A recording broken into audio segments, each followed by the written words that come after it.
Bill Maher unleashed a scathing critique targeting anti-Israel college protesters, accusing them of seeking attention rather than effecting real change. Mr. Maher took aim at the demonstrations that disrupted the daily lives of students on multiple campuses across the United States this week, describing them as performative acts devoid of substance. Hey, if it makes you feel good to cosplay as revolutionaries, knock yourself out. Burn yourself out. Just don't drag Gaza into it, he quipped during the April 26 episode of Real Time with Bill Maher on HBO. Mr. Maher derided the protesters for their theatrical gestures while inconveniencing the working class by blocking traffic, and also drew parallels between the iconic Che Guevara t-shirt and the Palestinian keffiyeh headscarf. Are you really speaking truth to power, or do you just think you look cool in a keffiyeh, which is really just the new Che Guevara t-shirt, another historical figure you never researched and so think is a hero, but was actually a sadistic racist monster fighting for communism, the worst form of government ever, he said.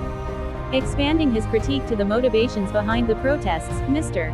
Maher probed whether the activism stemmed from genuine conviction or merely a quest for personal validation, likening it to a narcissistic pursuit of online acclaim. He urged protesters to redirect their energies toward more pressing global issues.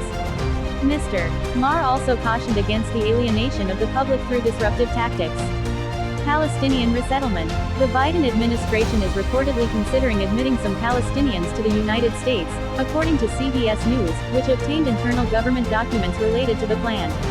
Prospective candidates would need to demonstrate familial ties to American citizens or permanent residents, the documents show. Subsequently, the candidates would undergo rigorous assessments encompassing eligibility, medical, and security screenings. Successful applicants would then be eligible for resettlement benefits, such as housing assistance and a route to attaining American citizenship, CBS News reported. White House Press Secretary Karine Jean-Pierre said on May 1 that the White House is constantly evaluating policy proposals to further support Palestinians who are family members of American citizens, and may want to come to the United States, but said the administration didn't have anything to announce about the plan.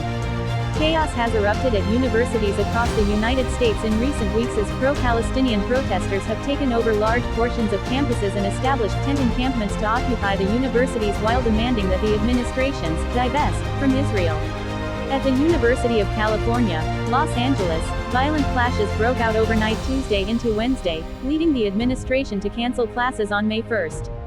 Pro-Palestinian protesters had set up an encampment, and a riot ensued after counter-protesters supporting Israel began dismantling the barricades around the encampment. In New Orleans, state and local police collaborated to disperse a crowd at Tulane University, resulting in multiple arrests and the suspension of several students, while an investigation ensued regarding potential faculty involvement in the protests. In New York, police arrested about 100 protesters at Columbia University on Tuesday who had taken over Hamilton Hall and barricaded themselves inside. As these altercations unfolded, similar unrest gripped the University of Arizona, where a protester was struck in the head with a rubber bullet, the Arizona Daily Star reported. Pro-Palestinian protesters have set up encampments and clashed with police and other students at several other universities, including the University of North Carolina at Chapel Hill, Portland State University, Brown University, and the University of Texas at Austin, among others. The ongoing protests have presented a dilemma for university administrations trying to balance free speech rights with concerns over anti-Semitism. As the demonstrations persist, universities must grapple with how to navigate competing interests and uphold their academic missions.